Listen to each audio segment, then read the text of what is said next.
students, I am Mahima Laharia. Welcome you all in my YouTube channel, Pacific Chemistry Classes. If you have not subscribed the channel, do subscribe the channel. So our today's topic is our ultraviolet and visible spectroscopy. As we know that this spectroscopy is also termed as the electronic spectroscopy, since it involves the promotion of our electrons, that is our sigma, pi and non-bonding electrons from ground state to the higher energy state. And we know that the ultraviolet spectroscopy have a vast applications. We can determine the structures of an organic molecule. We can determine the conjugation, means number of double bond, or we can also distinguishes between the conjugated and non-conjugated system. So there are a lot of applications, and it is also very important tool in our molecular spectroscopy. So students, first of all, let us see the range of the UV visible spectrum.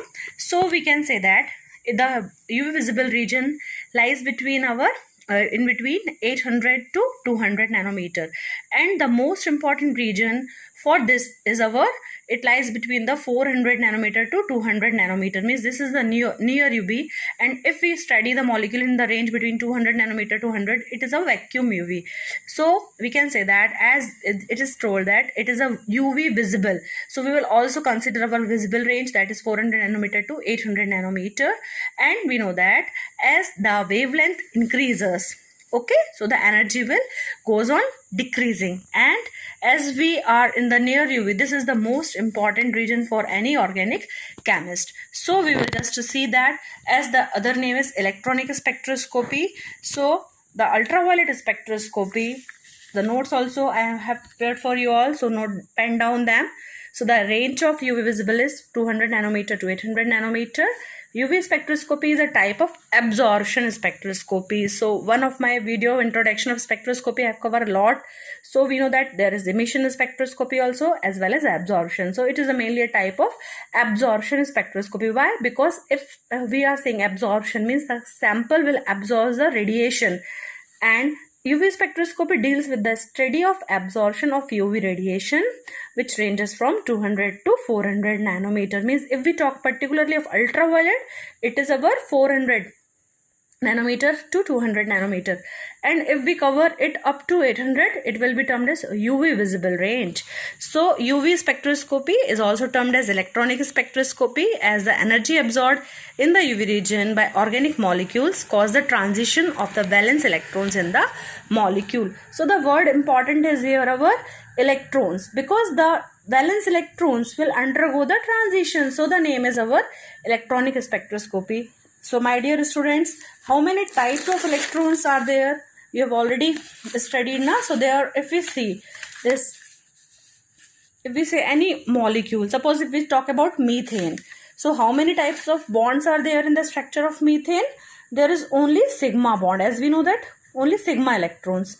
So we know that if it is a methane molecule, it is a saturated molecule, so only sigma bonds are there. So which type of electrons will be there? Means one bond is made up of two electrons. This is sigma bond, so this type of electrons are termed as sigma electrons. Similarly, if we see ethene molecule, so what type of bond you see? One sigma, one pi, and these are also sigma bonds. So if we say that this sigma bond, it is made up of sigma electrons, and this pi bond is made up of pi electrons. So sigma type of electrons, second type of electrons are pi electrons, and n electrons in the non-bonded. So non-bonding electrons, we know that if we talk about our alkyl halide, if it is a CH3Cl, okay, so this chlorine atom, halogen atoms are always having the lone pair of electrons. There is a particular video on the lone pair of electrons, do watch it. So these lone pair of electrons are termed as non-bonding electrons. So basically we can say that number of types of electrons will be n electrons, sigma electrons, pi electrons, and the n type of electrons. So on the basis, means if we have three types of electron, there will be three types. The transitions will depend upon these types of electrons only. So we can classify the different types of transition as sigma to sigma star transition, n to sigma star, pi to pi star, and n to pi star transitions. So now let us see it on the diagrammatically. So we can say that we have sigma electrons, we have pi electrons, and we have non-bonding electron. So when the ultraviolet radiations falls in any compounds, what happens? The molecule jumps from their ground state to the higher energy state, means sigma to sigma star, means bonding to anti-bonding. We know that now these are our bonding orbital, these are our anti-bonding orbital. So how many types of the transitions are possible? Sigma to sigma star, pi to pi star, n to sigma star, and n to pi star. Okay, so now let us see the types of transitions in the details. So first is our sigma to sigma star. So students, you can see that sigma to sigma star transition, it is visible here. Okay, now before starting this, just let us discuss some basics again. So students, as we say that energy, okay, as we are saying that when the ultraviolet radiations fall on any molecule, suppose this is our sample, and if the radiations fall here, what happens? This molecule will interact with the ultraviolet region, and the valence electron will jump from their ground state to the higher energy state, excited state. And when they will jump to the excited state, they will come back to the ground state, and after this phenomena, they will give us certain amount of the radiations which were absorbed by the sample, and we will study with the help of a spectrophotometer, and you will have a spectrum. So if we are using the source as UV radiation, this spectrum is going to be termed as ultraviolet spectrum. So once again, UV radiations will fall on any sample, and what this UV radiation will do? They will be absorbed by the molecule electrons in the ground state. They will absorb the radiation, and the interaction of electromagnetic radiation will takes place with the sample. Then what happens? They jump from the ground state to the excited state, and after a few seconds, means in excited state nobody will remain for much time, they will come back to the ground state, and when they come back to the ground state, they will radiate some radiations, and these are studied in the detector in the form of a UV spectrum. So why we are saying that? Why these ultraviolet spectrums are broad band, means why their spectrums are broad band in nature? So there is one, as we know that there are different types of energy levels in any molecule. So if we say that different types of energy level means rotational energy level plus our vibrational energy level plus our electronic energy level. Okay, so there we can say that there are so many types of the energy levels in a molecule, electronic energy levels. So when the ultraviolet radiations falls in any molecule, as we know that if we use the microwave radiations are of very less energy, means they just only able to rotate the molecules, so the change in the rotational level only takes place. Next, if we say that if we use infrared radiation as a source, they will do the vibration, so the change will takes in the vibrational energy level. So what are the vibrational level? Many rotational level will compose one vibrational level. Suppose this is first vibrational level, this is the second vibrational level. So the transitions takes place from 1v1 to 1v2, means vibrational energy changes takes place when the IR are used. But if we say that there are so many vibrational levels, and if we are using the ultraviolet radiation as a source, so these are high energy radiations, so what this will do? They will affect the rotational level, vibrational level, as well as the electronic transition, means small rotational energy level makes one vibrational level, and small vibrational level makes one electronic level, means E1 and E2. So when ultraviolet radiations are used, they are high energy radiations, and because these ultraviolet radiations will affect all the levels, means rotational energy level, vibrational energy level, as well as the electronic transition levels, that's why the ultraviolet spectrum give you the broad band. This is a very important question, why the UV spectrums are broad in nature. So if you understand the basics, you can easily explain why these spectrums are broadband. Okay, so now let us see the details of our first type of the transitions, that is our sigma to sigma star. So students, as we can say that where sigma types of the electrons will be there, simple, in our saturated molecules like ethane, methane, butane, means hydrocarbons, simple hydrocarbons. And okay, so this transitions requires high energy because we know that energy and wavelength are direct. If the energy is high, so wavelength will be less. If energy is high, wavelength will be less. They are inversely proportional to each other, as we know that. If you see, this is our 200 nanometer wavelength. So if we talk about sigma to sigma star transitions, and we say that sigma to sigma star transitions will take place, means there is a requirement of large energy, means these transitions will take place in the less wave, they take place in the less wavelength regions, means they will take place in the vacuum ultraviolet, means after 200, in between 200 to 100. So we can cover this. Sigma to sigma star transitions requires high energy, means they are of the short wavelength. They takes place in the saturated molecules, saturated compound, example our methane, ethane, etc.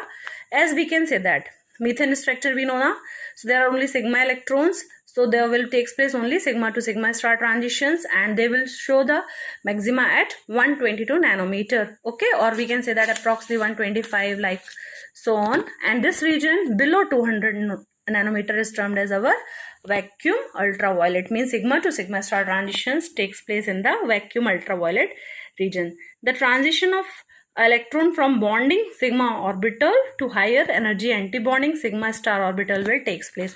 So it is very clear where this transition will takes place. Bonding sigma to anti-bonding sigma star, this transition will takes place, and it is of highest energy, means it requires highest energy, means least wavelength is required for this type of the transition. So for example, methane you can write 125 nanometers, ethane 135. As the number of carbon increases, wavelength also increases. Then cyclopropane is an exceptional case.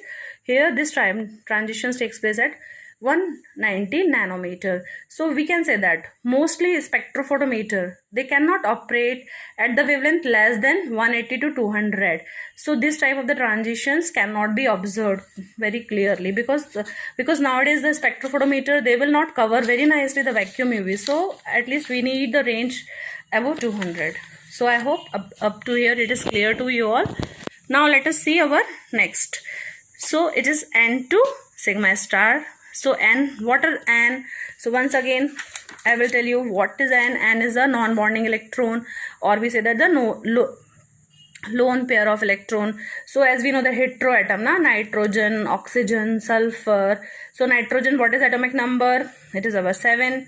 How we write the configuration? 1s2, 2s2, 2p3.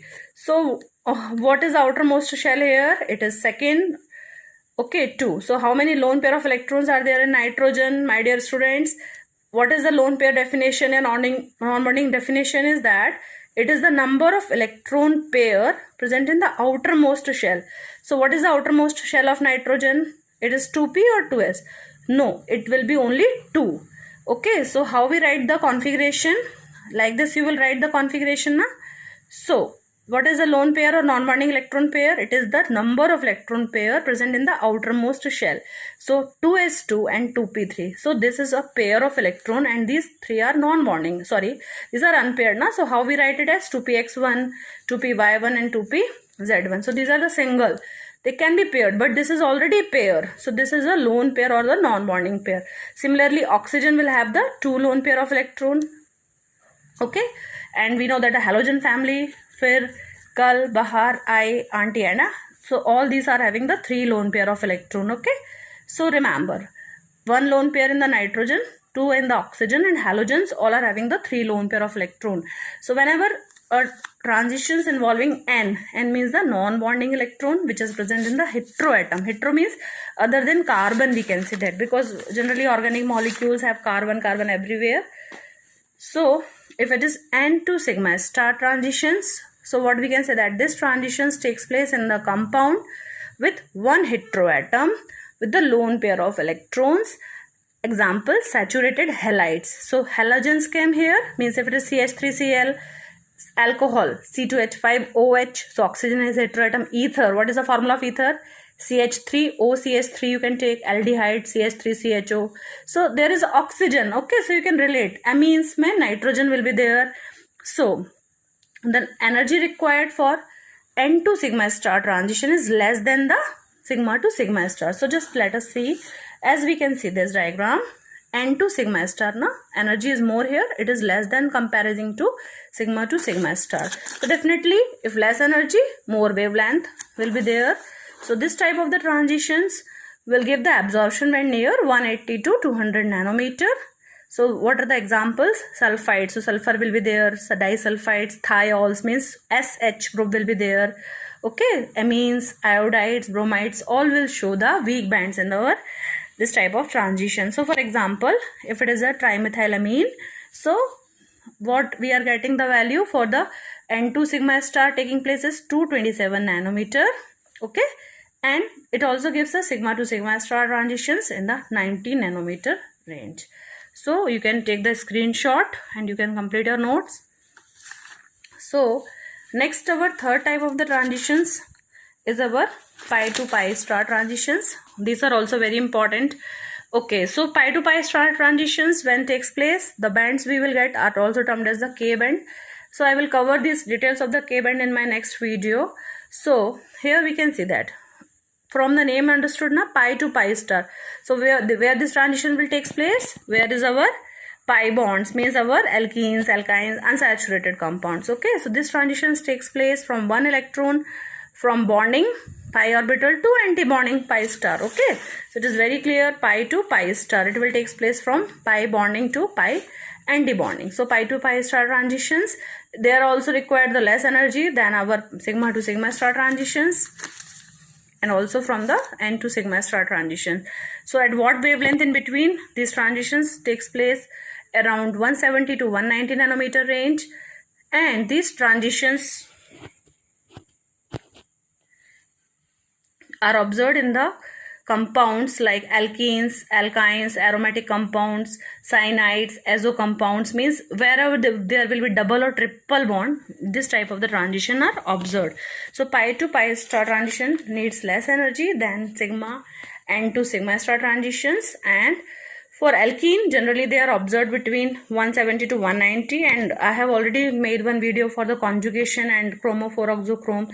So we know that those group will increase the wavelength towards the right side or red shift. They are termed as the bathochromic shift. So generally when alkyl substitution of aliphenes, they will move the absorption to the longer wavelength, so they will cause the bathochromic shift, and the bands obtained are termed as our K bands here. So the bands which are obtained due to the pi-pi transitions are also known as our K band. In Germany, German language, it means conjugate. So that's why they are termed as the K band. So this is for your pi to pi star transition. Then fourth is our N to pi star transition. So N to pi star, students name से ही समझ में आ रहा है ना, when there is N means where be hetero atom compulsory होगा, and pi means pi electrons must be there. So which type of the molecules are needed for this? Like molecules having oxygen, nitrogen and the sulfur, all these are the hetero atoms, and when the transitions will take place, they were shown by the unsaturated molecules which contains the hetero atoms as oxygen, nitrogen, sulfur. And an electron of an unshared electron pair, means unshared electron pair, lone pair, means an electron will jump from heteroatom to the anti-bonding orbital, and this takes place least energy, so they are taking place at the higher wavelength. This type of the transitions takes place at the higher wavelength. So we can see in the diagram also as N2 pi star, means there is the least energy requirements, they will jump easily ना, दोनों हमारा energy level बहुत पास है, so they need the more wavelength. Okay, so now we can cover more the examples of our N to pi star transitions are our simple acetone. So the transitions takes place, the band is observed at our 270 nanometer. Similarly, acetaldehyde, there is one heteroatom. So we can say that acrolein is a very good polymer. So this type of transition takes place at 350 nanometer. And just so these are all very important type of the transition. So how we can say that, suppose if it is our acetone or our acetaldehyde, so if you see a carbonyl group है ना, तो आपने देखा इसमें this is our heteroatom, so there are our n electron, lone pair of electron, and these are our pi. So pi will have the pi star, means it is having the bonding as well as anti-bonding. So the transition will take place from non-bonding to our pi star. So these transitions takes place in the compounds where there will be heteroatom as well as the pi bond. So all those functional groups like our carbonyl compounds, acrolein, and our aldehydes, so all these will go undergo that N to pi star transitions. And so students, when we see the color of the complexes, these are very very important transitions. So all these four type of the transitions are our sigma to sigma star transition, N to sigma star, pi to pi star, and our N to pi star transition. So you can take and draw the pictures also. This is an important topic. And what will the order of energy? The maximum energy requirements in the sigma to sigma star, then N to sigma star transitions, then pi to pi star transition, and N to pi star transition requires the least energy, means the highest wavelength will be needed for this type of the transition. So my dear students, hope you like the video. And do subscribe the channel, to share the video with the friends. Thanks for watching. We'll be back soon with a new video.